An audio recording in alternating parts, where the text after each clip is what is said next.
সারাদিন রোজা রাখার পরে যদি ভাতের পাতে যদি এরকম মজার মজার ভর্তা থাকে তাহলে তো আর কোনো কথাই নেই। আর পাটায় বাটা ভর্তা সেটা তো আরও বেশি স্বাদ।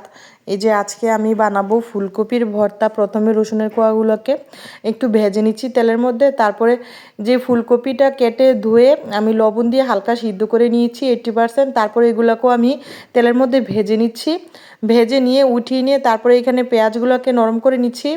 2 প্রকারের ভর্তা বানিয়েছিলাম, আজকে শুধু 1 প্রকারের ভর্তার রেসিপিটাই দিচ্ছি, কারণ 2 প্রকারের ভর্তার রেসিপি দিতে গেলে ভিডিও অনেক লং হয়ে যাবে, তাই পেঁয়াজগুলোকেও বেশি মনে হচ্ছে।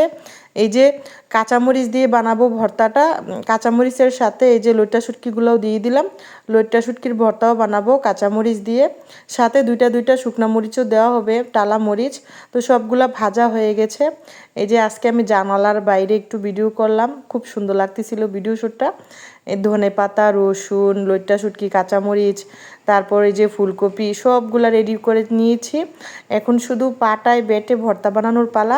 প্রথমে আমি ফুলকপির ভর্তাটাই বানিয়ে নিব, আর লইট্টা শুটকির ভর্তার রেসিপিটা আগামীকালকে দিব ইনশাআল্লাহ। প্রথমে কাঁচামরিচগুলোকে দিলাম, তারপর 2টা টালামরিচ দিয়ে দিলাম, দিয়ে ভালোভাবে বেটে নিচ্ছি। বেটে নেওয়া হয়ে গেলে দিয়ে দিচ্ছি কিছু ভাজা রসুনটা বেটে নিয়ে তারপর দিয়ে দিব কাঙ্ক্ষিত সেই ভেজে নেওয়া ফুলকপি। আমি আজকেই প্রথম ফুলকপির ভর্তা বানাচ্ছি, খুবই মজা হয়েছিল, খুবই ভালো লেগেছে। কালকে রাতে যখন ভাত খেয়েছিলাম অনেক মজা হয়েছিল। এই ভিডিওটা কিন্তু গতকালকের। ফুলকপিটাকে আমি বেটে নিচ্ছি, তারপর পেঁয়াজগুলো দিয়ে দিব, ধনেপাতা দিয়ে দিব, লবণ দিয়ে দিব, শেষ, ভর্তা বানানো কমপ্লিট হয়ে যাবে। আসলে ইতালিতে এখন প্রায় 4টা বাজে। আমি এখন ভিডিওটা এডিটিং করে ভয়েস দিচ্ছি।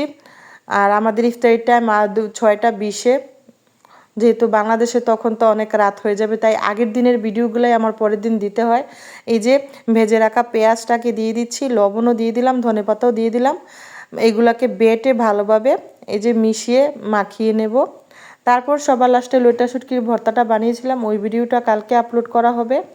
এই তো ভর্তা কিন্তু রেডি। এই যে আমি আরেকটু ভালোভাবে নেড়েচেড়ে না, পাটায় বেটে মিশিয়ে নিচ্ছি।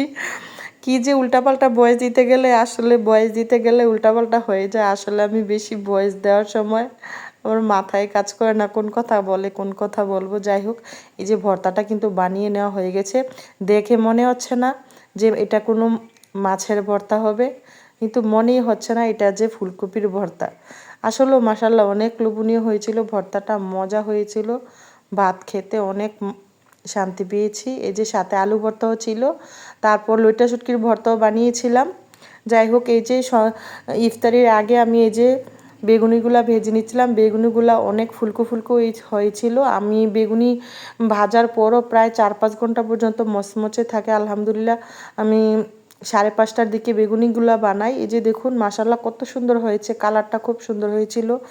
বানিয়েছিলাম ডিম আলুর চপ, ছোলা বুট, সালাদ, আর টুকিটাকি শরবত, ফল টল এগুলো তো ছিলই। আমি যে সময় ভিডিও করেছি তখন ফল কাটা হয়নি। সবাই ভালো থাকবেন, সুস্থ থাকবেন, আল্লাহ।